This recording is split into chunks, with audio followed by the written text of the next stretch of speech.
Isn't that a great reading? Before I started my talk, I wanted to say thank you to some special people who worked real hard yesterday. That was the SEVA team. We had an all SEVA kind of restore the sanctuary and the grounds and the inside and the outside of the building. And so if you were part of that, would you stand for a moment, please? I've got Paul over here, Michael in the back, Sally, I know. Yeah. So can we give them a hand?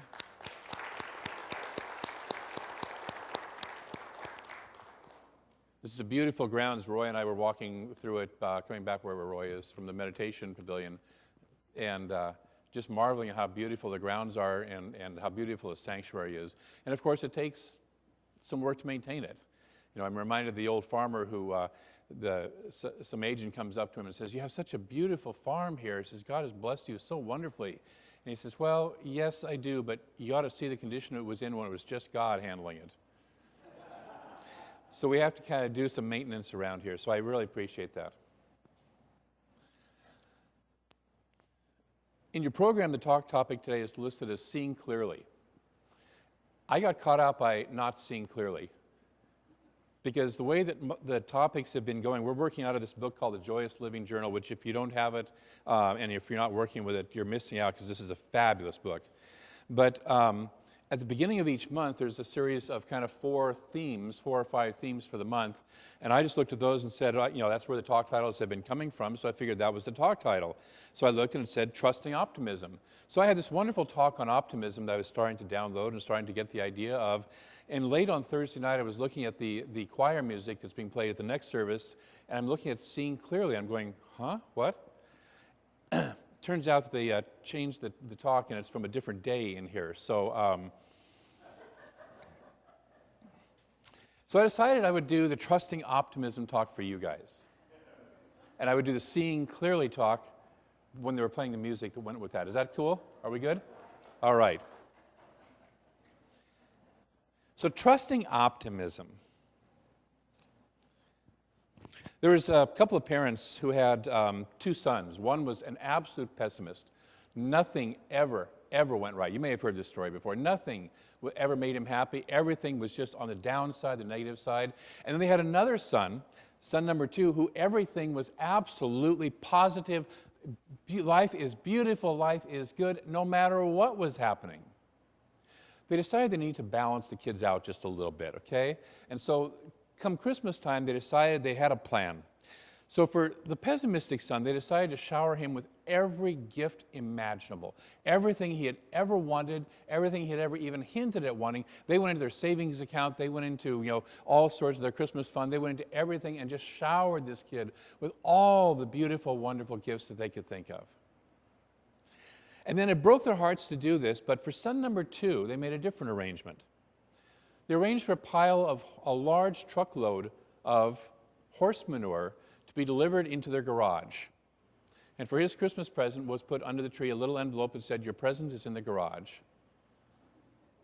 Come Christmas morning, the pessimistic son is sitting there opening every gift he's ever getting, and he's getting more and more sad, and he's getting more and more depressed. And when he's finally done, he's just sitting there going, "Ah!" They're going, the parents are looking, going, What? What happened? Why are you so unhappy? He says, "I've gotten everything I could ever want. There's nothing more to live for." And he goes up in his room and spends the rest of the day crying. Meanwhile, from out in the garage, they hear this sound. "Yoo-hoo! Whoopee! Yeah!" They're like looking at each other going, "What the heck?" And so they go out to the garage. And here's number 2 son, the optimistic son. And he's shoveling that horse manure out of the garage back onto the driveway. They're going, "What are you doing?" He says, "Look at all the horse manure. There's got to be a pony in here somewhere."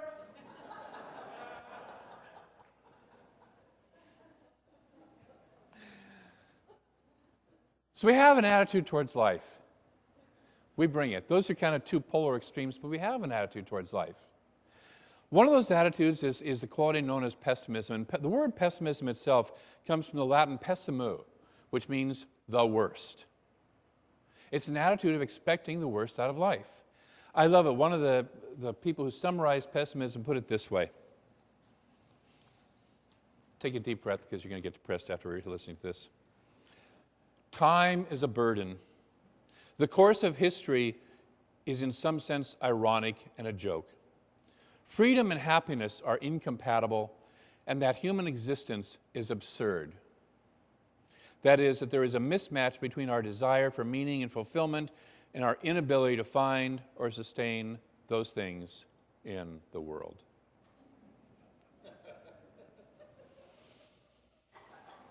I just want to sit down and quit. Albert Camus, the French philosopher of the last century, said there are basically three responses to pessimism. Number one, suicide. I mean, if life is getting worse, if every day is worse, and my life is meaningless, and the world is against me, and all like that, why not just get the heck out of here? That's one response. Number two response was what he called a leap of faith. And that is the kind of stereotypical religious, there's a Jesus out there, or a Savior out there, or somebody who will save me, leap of faith. He didn't like either of those two options. And he said the third one was recognition and rebellion. Recognizing that is the condition and rebelling against it, fighting against it, overcoming it. And my thought was, okay, so if you overcome it, that leads you to optimism. Yes? So those are the responses. So pessimism has been a major philosophical and way and approach of the world in our culture for a really long time. A lot of this stuff started in French philosophy in the 1700s when they started considering this stuff. And it's been, if you've paid attention to a lot of the news, a lot of the way that people present outside of this church, there's a lot of pessimism, there's a lot of expectation of the world winding down, falling apart, things going wrong. Have you noticed? That's kind of the attitude of the world. A couple of things about pessimism. Number one, it's easy. You don't have to think much. You don't have to exercise any responsibility. You don't have to do anything about it. It's just happening, and I'm along for that long, slow, downhill ride. Number two, there is a validity to the philosophical pessimism, and what they were doing was rebelling against the traditional church of their day, remember this is back in the 1700s, view that God made the world as perfect as he could at the time, and you should just be happy about it. That's not a great attitude either, but that was what was called optimism in their day. It's shifted a little bit. And these days, when you combine that idea of pessimism along with what I call end times Christianity, which is that the world is winding down, it's the end of hope and all like that, and Jesus is going to save you if you belong to the right church, and that's the trouble, is figuring out which one is the right church, because it's my church and not your church. It's going to be the Jesus that saves you. Have you noticed? Yeah. So all of that takes us down into this kind of depression and stuff that says the world is coming to an end, only certain people will be saved, and the rest of you we're going to watch you from heaven going through your miserable, the world is going to be even worse for you. Take a breath. We're moving away from that concept. On the other hand, just in case you wanted a different philosophy, there is something called optimism, which comes from the Latin optima, optimum, in case you're into declination of Latin words, and which means the best. And guess what? It's the philosophy of expecting the best in life. And I love it because optima has the same root as optical, opti, which simply means seeing light clearly or letting light through. That's what the term optical is all about. So we're really back to seeing clearly. I'm on the right topic after all. But optimism is seeing the light. It's letting the light through. As we start to do that, as we start to live that, we let the light through. It's more challenging because you have to think. You have to do something. You have to be able to look at some of the stuff that happens in life that really isn't all that pleasant and think something different. Choose something different. It's not the lazy man's way. Pessimism is the lazy person's way of viewing the world. Optimism takes a little work at it, and we'll talk about that a little bit later. Ernest Holmes has a fabulous quote that says, "There is a spirit in us. There is a spirit in us which desires to be more fully expressed through us. This spirit is conscious life, different from law and its mechanical action." If you remember religious science, or if you're familiar with religious science and Ernest Holmes' teachings, he teaches that all is law and all is love. And so the law is the mechanical, what we might call karma. You do this, you're going to get this result, boom, boom, boom. He's saying there's also this other, the spirit, the love, the infinite wisdom, the life energy that is moving through us, that is already within us, seeking to express through us. And we do not see this spirit, but we feel its presence and we see its manifestations in all our actions. Without it, we could neither act nor be conscious of ourselves or of anything else. This spirit is the light within us. This spirit is the light that as an optimistic person, as a functioning, healthy person, we let come through us. And the better we are at letting it come through us, the more wonderful our lives and our experience of life becomes. So the universe is in a conspiracy for our good. I loved that when I first heard that in religious science. Actually, I didn't love it when I first heard it in religious science. The first time I heard that, I was not a real optimistic person. And my response to that was, bull. You don't know my life. The universe is not in a conspiracy for my good. Maybe that person over there, but not my good. But I've had a little time to work with that. A lot of time to work with that. And I began to watch life, and I began to watch the unfolding of life, and I began to realize that, yes, the universe really is in a conspiracy for our good. Sometimes it doesn't look like what we want, what our ego wants, what our illusion wants, but it's in a conspiracy for our good. And that universe that is in a conspiracy for our good is not out there somewhere, it's within us. So the conspiracy is happening within you, within me, within us. Would you like to be part of that conspiracy?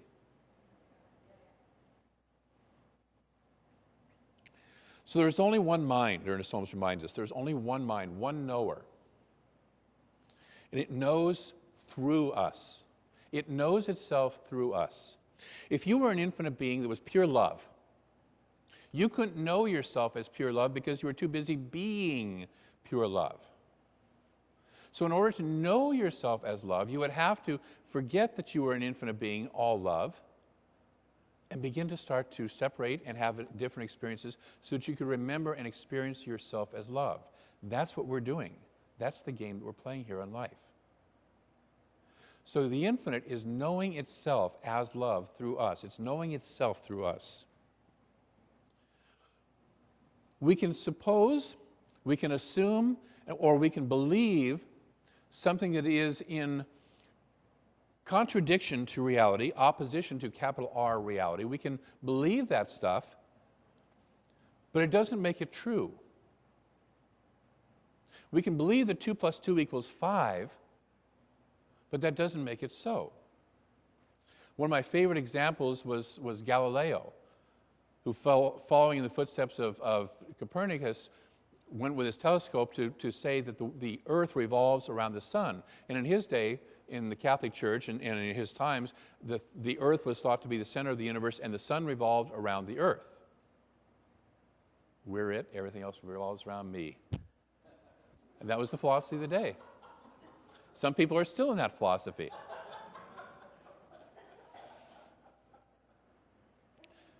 The Catholic Church didn't like that, and so they, under threat of burning at the stake, made him, basically sign papers that said, "No, this isn't true," and recant all of his testimony, all of his writings, and say, "No, it's not true." And it's said that as he got up from having signed those papers and began to walk back, he was going to be under house arrest for the rest of his life, was forbidden to publish anything more ever again. He looked at a friend of his and he says, "And the earth still revolves around the sun. I can write all the papers, I can sign all the documents, and reality is still reality." We cannot know anything that is in opposition to truth. We can believe it, we can assume it, we can suppose it, but we can't know it, which is one of the reasons we do spiritual practice, is to get in touch with that inner knowing of ourselves, to stop listening to the ego chatter, to stop listening to the mind of effect, and to start to listen to what is the knowing that wants to come through us. And so that's why we constantly invite you to do the spiritual practice.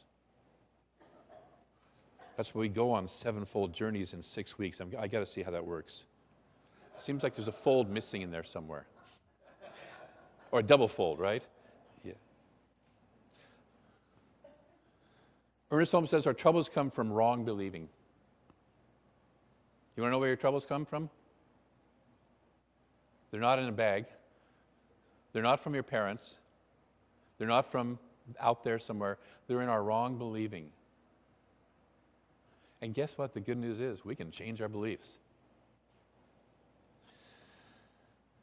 Practical spiritual optimism is what I like to talk about. Practical spiritual optimism. So it's not Pollyanna. There's an old joke that a rabbi, a priest, and a religious science minister find themselves in hell at the end of their lives.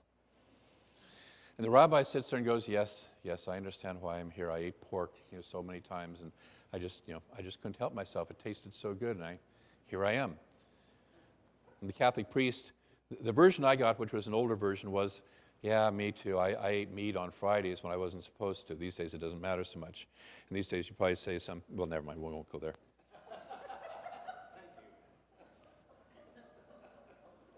But yes, I know why I'm there. And they looked at the religious science minister and said, what got you here? And he goes, this is not hell and I'm not hot. This is not hell and I'm not hot. This is not hell and I'm not hot. It's a denial of where I am. Ernest Holmes tells us that we should not deny where we are. We don't deny the reality of a condition. We have to see it clearly. What we deny is that the condition has to continue to exist. If I've got an illness in my body, if I've got an illness in my finances, if I've got an illness in my relationships, I can't deny that it exists, but I can start to make sure that it doesn't continue to exist. We have to see what is. So applied optimism, what I call spiritual realism, and that's with a capital R, realism, looking at the reality, the real reality, the capital R reality. In that I say it's my responsibility to align with the infinite within me to create a better outcome. It's my responsibility to align with that which is in a conspiracy for my good. It's to align with the infinite that wants to express higher and greater truth. It's my responsibility to make myself more and more in alignment and more clear with that. To align with that universe. So the question you might say is, that could be a lot of work, David. Might be easier to just kind of sit around and just let it be. So why should I be an optimist? Can we trust optimism? In my research, I did a bunch of studies, or came across a bunch of studies. And what they generally concluded was that optimists have 5 to 10% less chance of heart disease, stroke, or depression than pessimists. In a lot of other cases in diseases, they have a much better chance of either not contracting it or having a much lighter version of it. Take a breath. As an optimist, we tend to live healthier lifestyles. Makes sense, doesn't it? I mean, if life is just going downhill, you might as well just drink and smoke and, not exercise and just, why bother to take care of yourself? You're just going to end up as a pile of molecules in the dirt anyways, right? But as optimists, we tend to look and expect something better. So we expect to live longer, we expect to live happier lives, and so we take better care of ourselves. One of the things I hear from older people is, if I'd known I was going to live this long, I would have taken better care of myself earlier, So we take care of ourselves. Optimists aren't as likely, are not as likely, or let me rephrase that, let me start that over again. Optimists aren't likely to experience less pain with their ailments. In other words, the pain is the same for an optimist or a pessimist. If you're getting pain, you're going to experience the same pain. But an optimist tends to recover more quickly. The optimists tend to recover and get out of that more quickly. There's a couple of wonderful studies that summarize it this way. Put simply, optimists emerge from difficult circumstances with less distress than do pessimists. Optimists seem intent on facing problems head on and taking active and constructive steps to solve their problems. Pessimists are more likely to abandon their effort to attain their goals. Of course, why bother to attain your goals when your goals aren't going to work out anyways? So as an optimist, we tend to look at things, see them head on, and take the steps necessary to work them through. That's what we do. And then there was an article by the Mayo Clinic, which is, of course, one of the great, medical clinics in the country. And they said it's so important to have more of an optimistic point of view, that people recover from surgery faster, that people, there's all sorts of benefits from it, that not only did they talk about it, but they also started to list steps that can be taken to begin the shift from a negative to a positive or optimistic outlook. In particular, the article focuses on changing self-talk from negative to positive. I've heard that somewhere before. I can't remember where. Some of the strategies include surrounding yourself with positive people. Look around.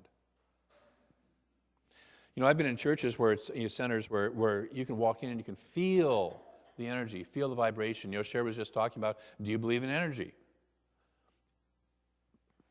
Optimists and pessimists both put off the same amount of energy.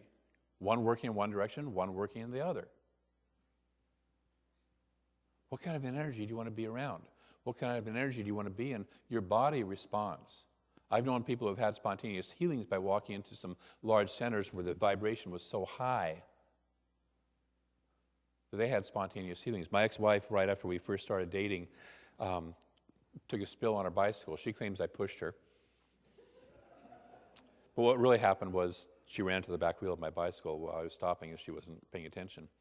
And she broke her elbow. And we had taken her to the emergency room, and there was an x-ray that showed a crack in her elbow right here. And that was a Saturday. And the next day we walked in to church, and hundreds of people in CSL Seattle. And one of the practitioners, without even noticing, the practitioners used to sit kind of on the side of the church over here, and noticed that the cast that she had on her arm and just started doing a treatment for her, wrote it out, and handed it to her on the way out of church. The next Friday, she had another x-ray to start to figure out what to do with the elbow next. There was no crack.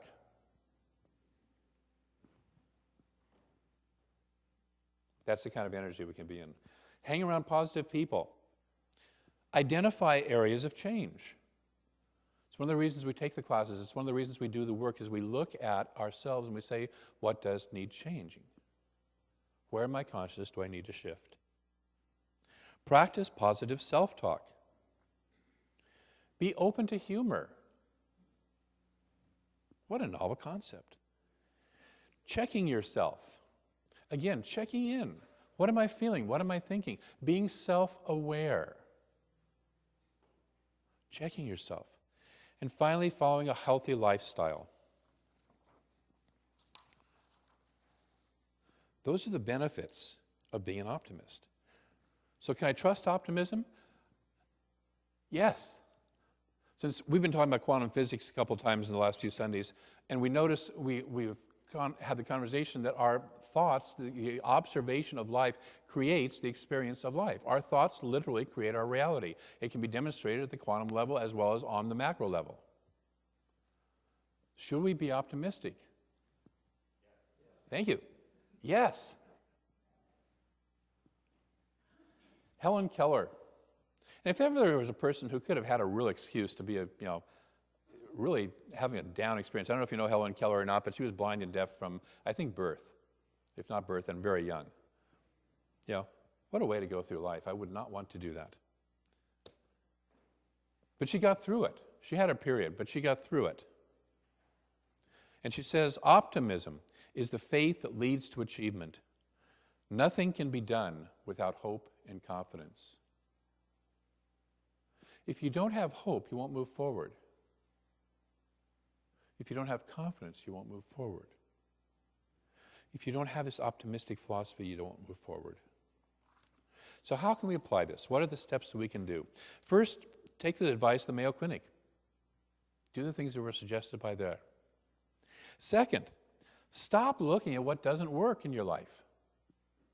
which is different than being just aware of what's going on. Stop looking at what's not working and looking at what might not work and looking for the negatives and looking for the problems to solve. We tend in Western culture to be real, find a problem and solve it people.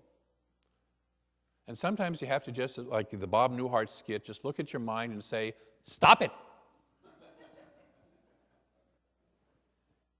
3, experiment. Take something in your life that maybe has been a challenge for you and practice this stuff and see what the result is. Just say that every time I think of that situation, I'm going to think of it in the highest and greatest way. I'm going to view it optimistically, which is to expect the best. I'm going to let the light in and see what happens. I'm going to give a slight caveat to that, because I've said this sometimes before to some people, and the result I get from people, what I get from people is, oh, good, I'm going to take my husband, my wife, my parents, my kids, and I'm going to make them happy. I'm going to visualize them happy until they're happy. That's called manipulation. Don't do that. If you want to experience more happiness in your life, you go within and let more of your own happy light shine out. And then what's going to happen is that's what's going to be more of in your world. And the people who are not like that will get the heck out of your life or will shift, one of the two. So 3 is take that experiment, try it, apply it, go somewhere with it. 4th, while I was doing the research for this talk, I came across a TED Talk from a guy that rearranged my world. Are you ready? You're not ready for this. Okay. This is it. You want the truth? You can't handle the truth. Smile. And here's what will rearrange my world. One single smile. One. Stimulates the brain and the happiness centers of the brain as much as, take a breath, 2,000 chocolate bars. All my years of chocolate addiction, and all I had to do was smile. And no caloric content. It also stimulates you as much as receiving $25,000. You want to feel like $1 million? Smile 40 times a day.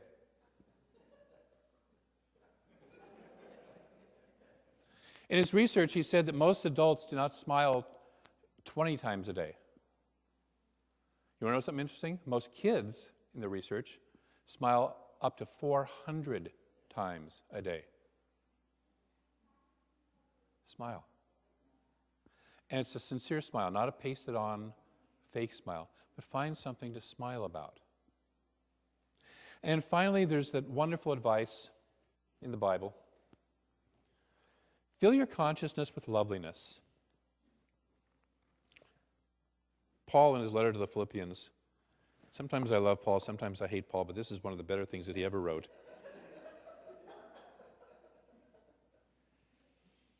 Finally, my brothers and sisters, whatever is true, whatever is honest, whatever is just, whatever is pure, whatever is lovely, whatever is of good report, if there is any virtue and if there's any praise, think about these things. He goes on to say, and the God of peace shall be with you. And finally, from my friend Reverend David Alexander from up in Portland, in this month's Science of Mind magazine. We are flooded with troubling images and beliefs that counteract the innate goodness of the universe.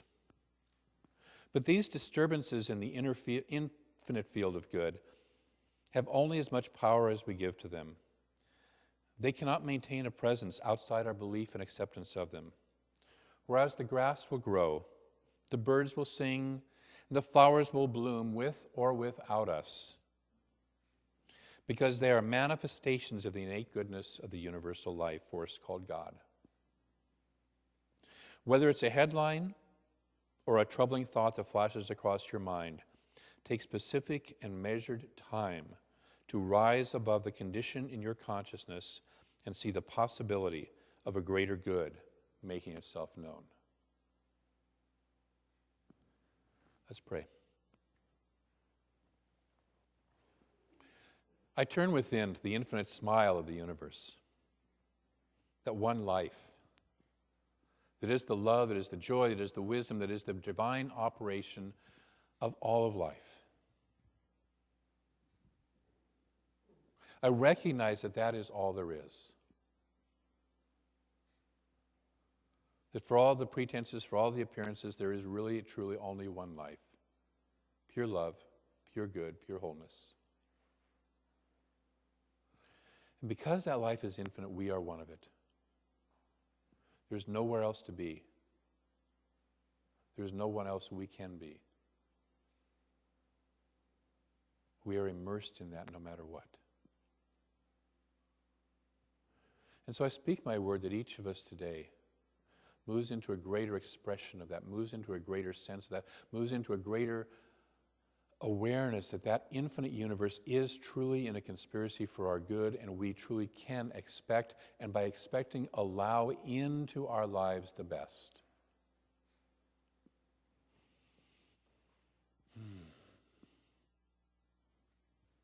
As Dr. Ernest Holmes said in our reading, only that world can appear to us which we mentally perceive.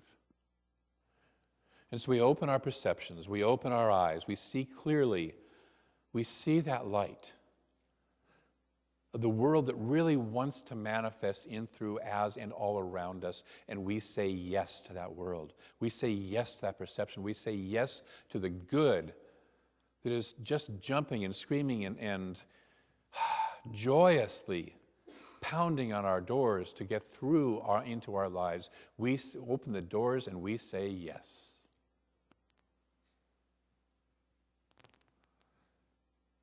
I know that process is the natural process, is the divine process, is a process that sooner or later we will all say yes to, because there is no holding back spirit. And so rather than fighting it, we let go and we simply let it be. We let that spirit move through us today, right here, right now. We surrender to our good. We surrender to our excellence. We surrender to the bliss that is within and all around us. We say yes to it. And for this, I'm grateful, for the great good that manifests out of us because we say yes, for the yes that each of us says, and for the spirit that is within and behind it and as it all. I'm so absolutely grateful.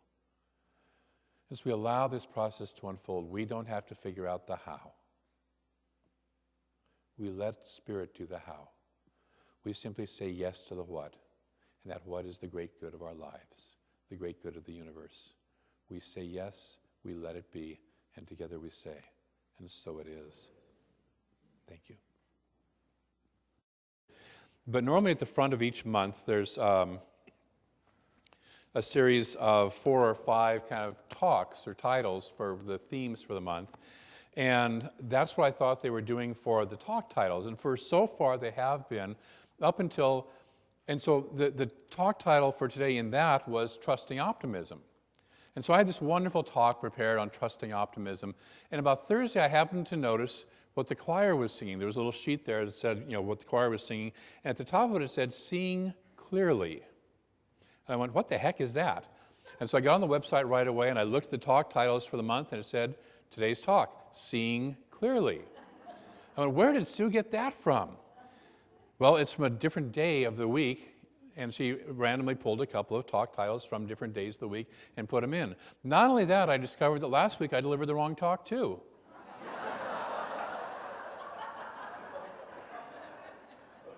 It's supposed to be on Wired for Love for mothers, but the talk in the program was something different. So, what can I say?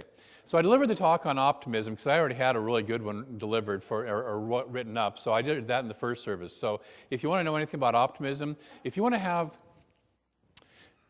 hear something that will absolutely shock you and change your life, you need to get the talk from the first service. I'm not going to repeat it here. Today's talk, this afternoon's talk, this later morning's talk, is on Seeing Clearly. And what I want to say is I love it because it ties into the talk on optimism, because optimism comes from the word comes from the Latin word optimus, which means the best, and it's the idea of seeing the best in life. But it has the same root as optical, opti, which simply means letting in light. We think it's about the eye, but the eye is the organ that lets in light. And so it's basically seeing clearly. Can we let in the light? So it's like, I guess I was doing the right talk after all. Ernest Holmes tells us, there's a spirit in us which desires to be more fully expressed through us. I love it. That song captured that. This is me lifting heaven to you. This Spirit is conscious life, different from law in its mechanical action. So Ernest talks about all is love and all is life. All is love and all is law. And here's the law with its mechanical action. It's what we spend a lot of time teaching about in a lot of cases in our classes. It's what you put out into the universe is what you get back, and what you're thinking and all that stuff. But he also says there's this other, the love, the life energy that is not bound by law. We approach it through law, but it's not bound by law. And it is within us. It is who we truly are. So the Spirit is conscious life, different from law and its mechanical actions. We do not see this Spirit, but we feel its presence and we see its manifestations in all our actions. Without it, we could neither act nor be conscious of ourselves or anything else. So whatever we see, and you guys hit on that in that beautiful song, whatever we see is God. Take a breath. Whatever we see, everything we see is God. Take another breath. If we got that, that would be the end of this talk, and we wouldn't have to say any more. If we get that, it would transform our lives. Everything we see is God.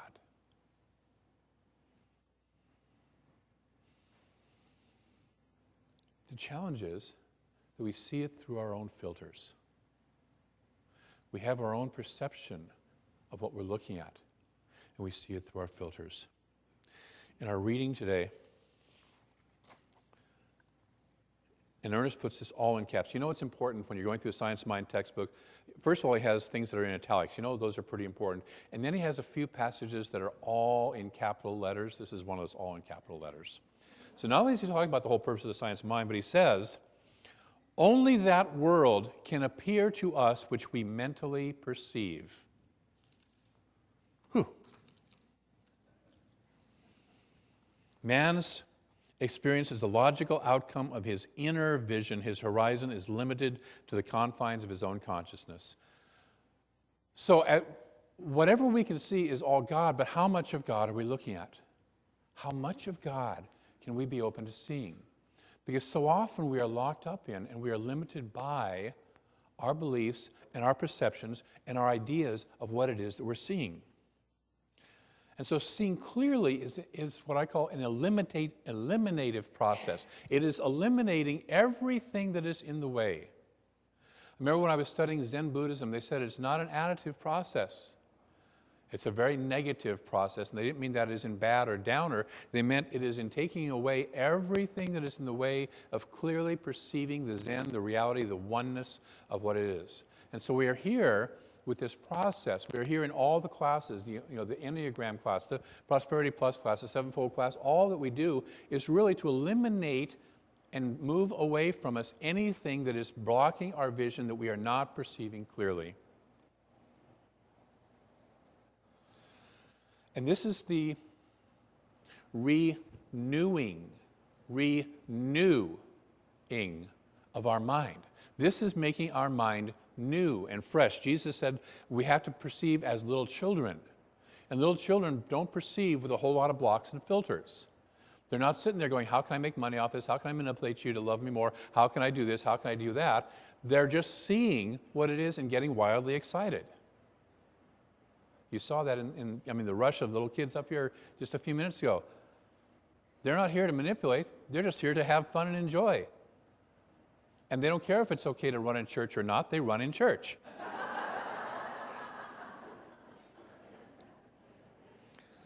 Once in a while they make mistakes, but they just pick themselves up and keep on going and have fun with it. So we're removing all that's in the way. And if we're going to start to remove all that's in the way, it's good to know how it got in the way, right?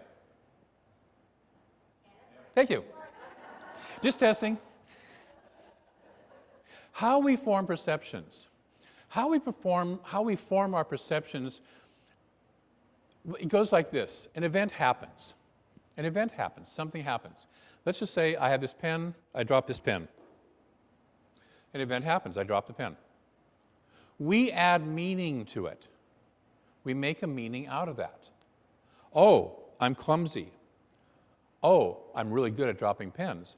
Oh, I have some disease that causes me to drop. Oh, pens are slippery. We make a meaning out of it. You're making a meaning out of it right now, maybe. An event happens. We add a meaning.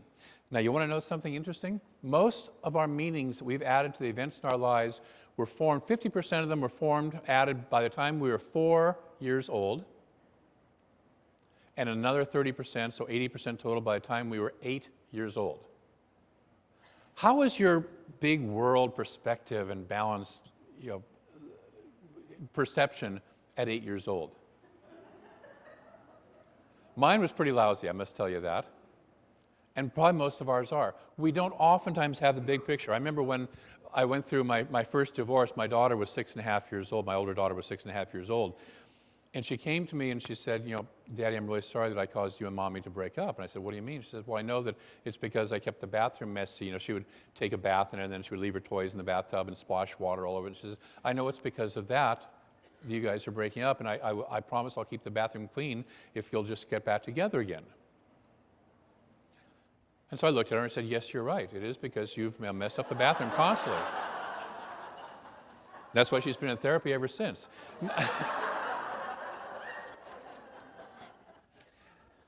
No, I had to take her aside, and of course, and say, no, that had nothing to do with it, But that's the perception that we sometimes have as children. We cause everything to happen. We have that magical thinking, we cause everything, the good and the bad, to happen.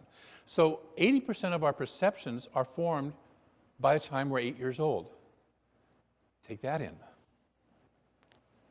And then we validate these perceptions. The mind validates these perceptions by either searching for previous experiences that validate our perspective, or seeking out future things that align with the perspective that it's decided on, the meaning that it's added. Now, a lot of times, by the way, this is a good thing. You don't want to be sitting there every time you come up to a red light in your car going, what is the meaning of this red light? Now, last time it meant stop, but I wonder if this time it still means stop. You don't want to be doing that. I don't want you to be doing that while I'm on the road, okay? So in a lot of ways, it's a very healthy thing for us to do. But sometimes it gets us derailed. I grew up in a household and a school to boot, where it was not a good thing to make a mistake. It's kind of a painful thing to make a mistake. And I remember when I was 22 years old, I was left home. I was back in Hartford, Connecticut, working for an insurance company back there. I started off in their Portland office, and I got hired back there, sent back to the home office to, they were either going to fire me or promote me. They decided to promote me. I was brilliant, but I didn't show up for work on time, and if you were 3 minutes late for work, you got written up and 5 write-ups, and you were fired. So they decided to send me back to home office so they could deal with me. And they called it a promotion, which it was. Shortly after I got there, I made a fairly good-sized mistake. And I was expecting to get fired, because that's normally what would have happened in my life. And instead, my boss and his boss started saying, okay, so what we need to do is we need to do this, we need to cover this, we need to, They started solving the problem. There's no David, you jerk, David, you idiot, all the names. There's none of that. And I'm sitting there kind of like going, and they kind of looked at me for a minute, and they said, what's wrong? I said, aren't you going to fire me? They kind of like looked at me going, no. You're pretty new in the job, and you're really good, and no. Like, why would you even think that? And I remember clearly having this perception that went through my mind, the rest of the world doesn't work the way it did at home. The rest of the world doesn't work the way that it was at home. A lot of us have these perceptions, and they may have been valid ways of living when we were young. You may have grown up in a home where it was important to stay invisible, where it was important to lay low, where it was important to do certain other things, and when you get out into the rest of the world, it's not that way, but you don't notice it and you don't change the perception. And so we're perceiving the world through the same way that we learned to perceive it when we were young, when we were in different circumstances. And eventually we build walls. Brain scientists call it neurological pathways. to where give us the same stimulus and we'll respond the same way every time. Even give us a stimulus that looks the same but isn't, and we'll respond the same way every time. Show me chocolate, and I will respond the same way every time. I learned a new path this morning, earlier. That's the first service. You have to get that talk. And we begin to ignore the evidence of other views. And we don't see clearly. There's a number of reasons that we don't want to see clearly. Number one is our need to be right. We like to be right. Right? We all like to be right. I mean, who loves to be wrong all the time? Yeah, I don't see any hands up. Okay. And we do it for a number of reasons. We have our beliefs. We have these beliefs ingrained. We want to be right. And we want to protect both our own sense of self-worth, our own sense of self-righteousness, our own sense of self. And sometimes we're protecting other people. There's a whole construct where we protect our parents by being loyal to our parents' point of view without questioning. There's the old story, of course, of the woman who's baking the ham, who cuts the ends off the ham, puts it in the pan, and her new husband says, "Why are you doing that?" And she goes, "Because my mother did that." Well, mother happens to be coming over for the Easter dinner, and he asked, "Mom, why did you do that?" "Well, because my mother did that." And Grandma is still alive, so they call her up and say, "Why did you cut the ends off the ham?" And she goes, "Oh, I don't do that anymore." She says, "Oh, I did that a long time ago when she was a kid, because my pan was too small and the oven was small, and I had to cut the ends off to fit it in the pan." See, Grandma had a reason.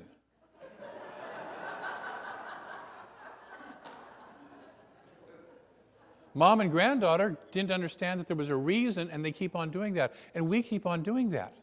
We have perceptions that we keep on doing, and we never think of them. And oftentimes they're to be loyal to the people we love. We won't make any more money than our parents did because we don't want to make them wrong oftentimes. We won't have a better relationship than they did because we don't want to make them wrong oftentimes. We won't shine and be the star that we truly are because of our sibling that we don't want to make feel bad, or our friend that we don't want to make feel bad. And so we hold ourselves back because they might feel bad if we really are as brilliant as we really are.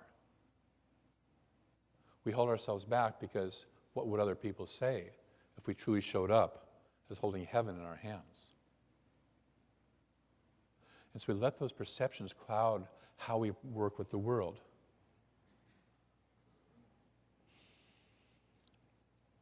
We don't do it out of fear. We don't see clearly because we don't know how to handle what we might see. We're afraid that it might overwhelm or overpower us. Sometimes when people get told, in this teaching that you are God in form, there's this kind of a, "Oh no, no, don't tell me that. That's too much. A little bit, I can be part of God, okay, I'll take that. But don't tell me," I think Diana put it perfectly, "don't be the wholeness of God in form." And yet we are. We aren't a drop in the ocean, we are the whole ocean in the drop. We are that infinite presence. But that can trigger off fears for some of us because we don't want to stand up and be the magnificent people we want to be. Third thing is laziness.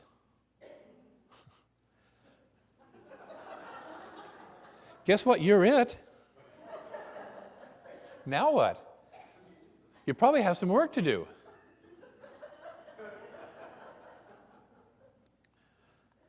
I've already decided what's so and what's not so, and I don't want to question it. I don't want to do any more deep work. Ever said that or hear somebody say that? I've said it.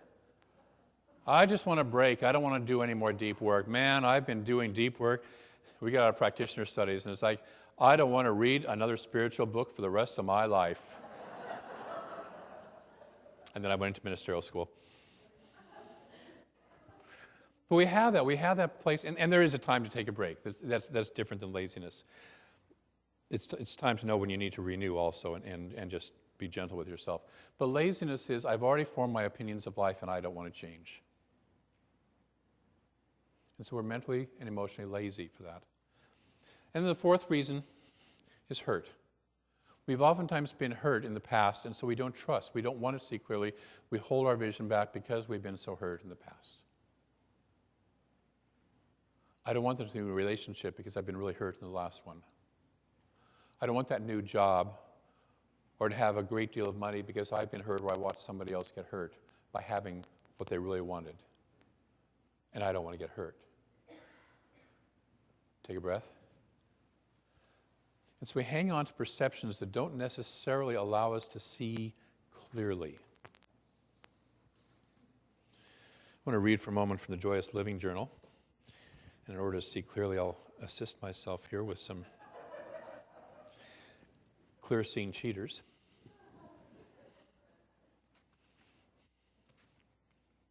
Never be afraid to look at what is happening. Pretending it's not happening doesn't make it disappear. That's simply called denial. For example, not balancing your checkbook so you don't have to see whether or not you have the money you want doesn't change how much money is in your checking account. It simply keeps you from being able to respond to your money in appropriate ways, and it may cause you to spend money you don't even have. Now your denial has created an even bigger problem.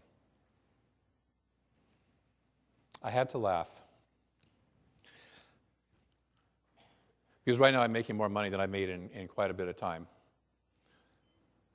And on Wednesday morning, I got a little text message from my bank saying, your account is overdrawn by $1.61.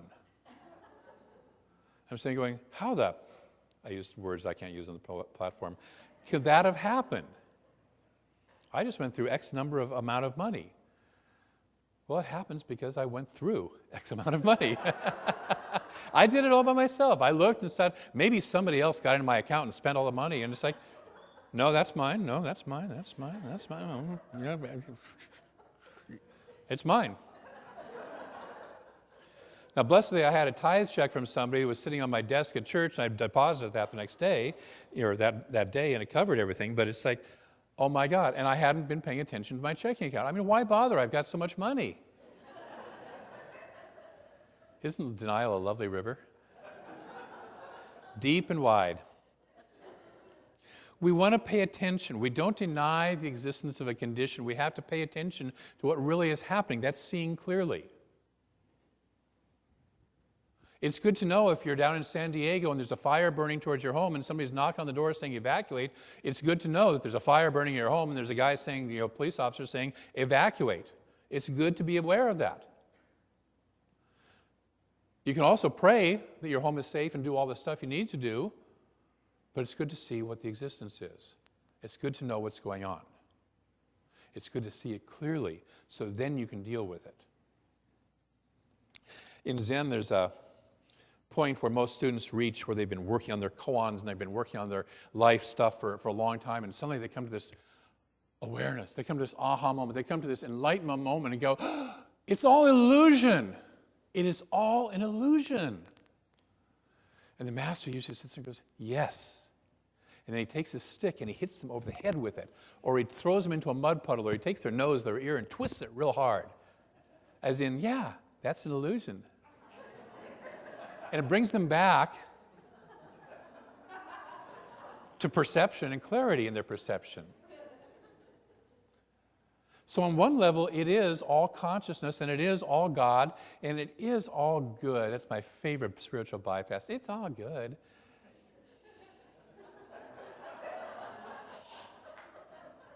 I had a religious science minister friend of mine who was going through a particularly dark night of the soul time. And one time she looked at me and she says, the next person who says it's all good to me, I'm going to punch him in the face. Which was the very Zen thing to do.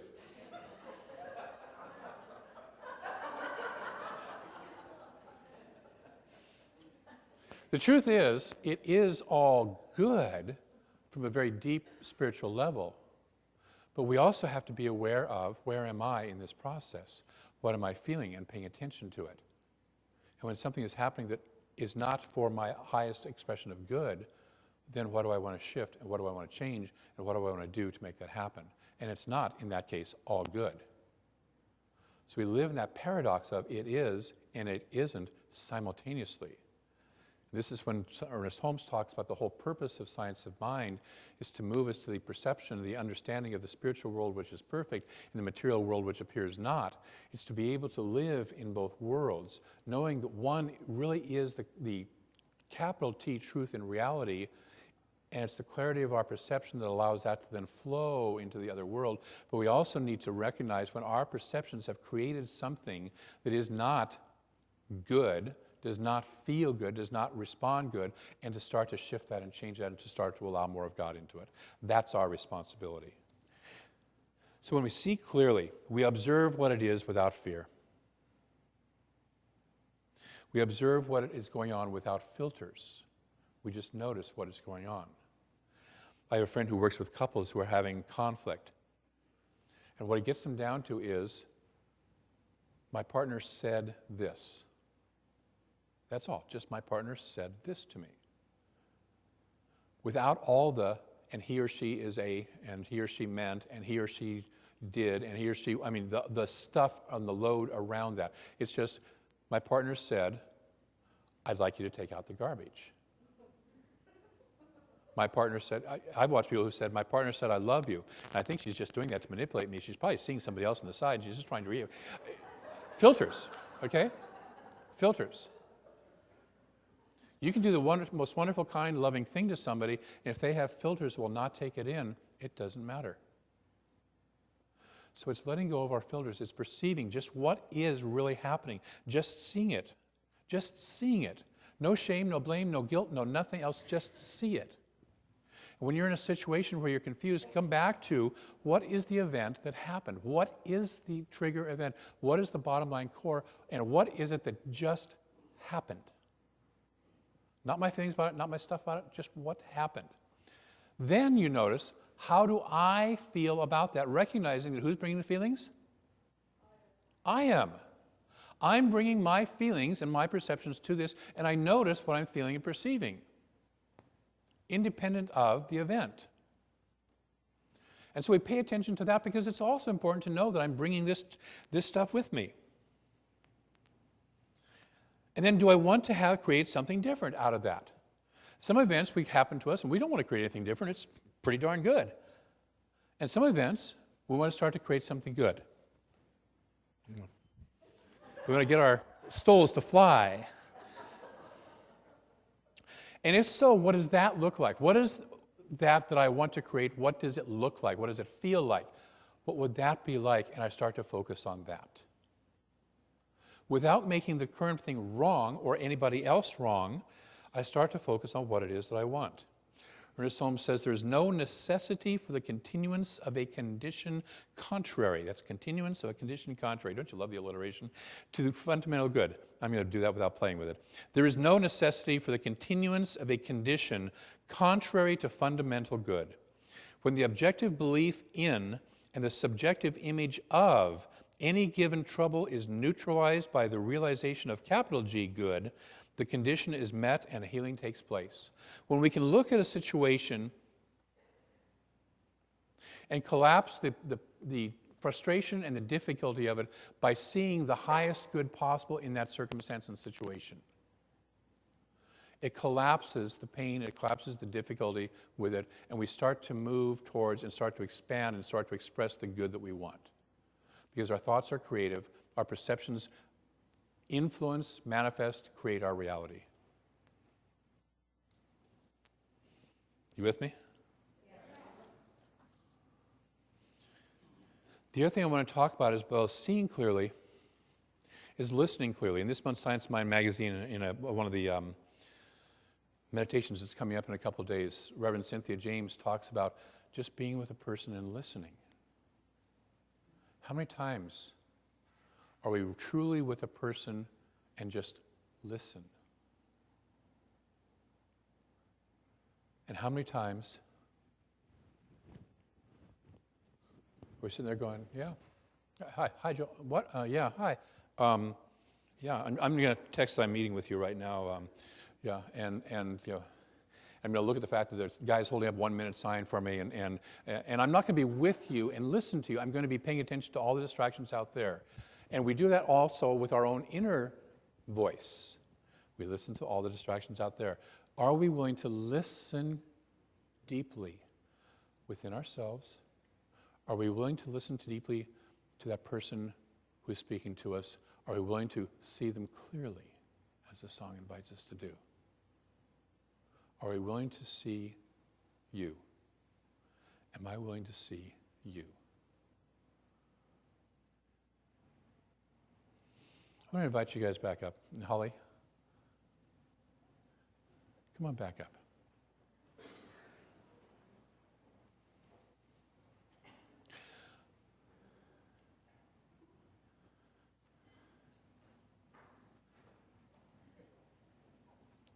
While we're doing that,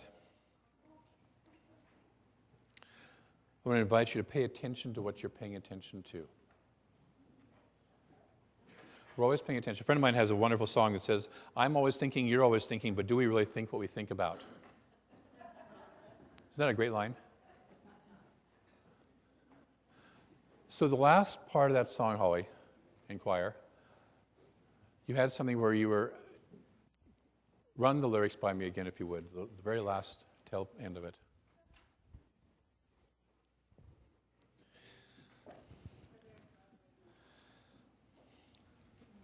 Is there more? Is there? This is the last page. That's the last page. Okay. There was a, when I search your eyes, I see your soul. When you share a smile, that's me only. I haven't you. There was something. With all my heart, I see. That's it. With all my heart, I see you. I see you. Can we do that part? Can we just kind of isolate that little part, Holly? That's me holding up. Yeah, you want the whole chorus? Yeah. Yeah. Oh, chorus, yeah. What I'd like you to do is to find somebody and look in their eyes and sing this song to them and let them sing it to you.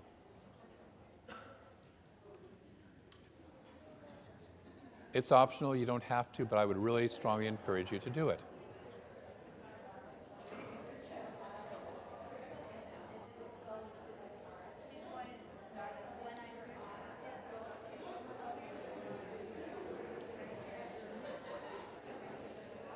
Just find somebody.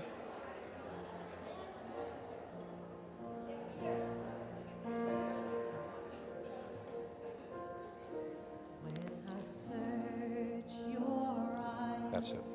When I search your eyes, I see your soul. When we share a smile, when we share a smile, God's grace is known. God's grace is now. That's me holding up Heaven to you, that's me holding up. Heaven to you, that's me holding up. Heaven to you. with all my heart. With all my heart, I see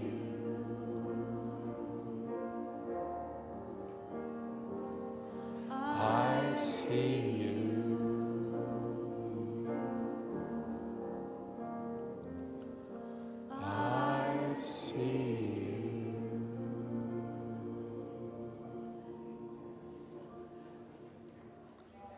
This week, I invite you to go forth and see clearly. So move into a prayer. I recognize that God is all there is. There is only that one infinite love, that beautiful beauty, that soul within the soul, that which is all there is. We're one of it. You can't escape it. We're just one of it. Get over it. We are one of that infinite love. We are one of that infinite good. We are one of that infinite presence right here, right now, as we are, right as we are. We have this list of reasons why we're not, but it's bunk. We are that. We are the beauty of the divine right here, right now. And so I speak my word that this week we see that clearly. We see it in ourselves. We see it in others. We see it in our lives. We allow ourselves to feel and be seen by God. Sometimes it's so easy to see it in others and we forget to let others see it in ourselves. And so we take down our defenses, we take down our walls, and we let ourselves, the God within us, the beauty of who we are, be seen.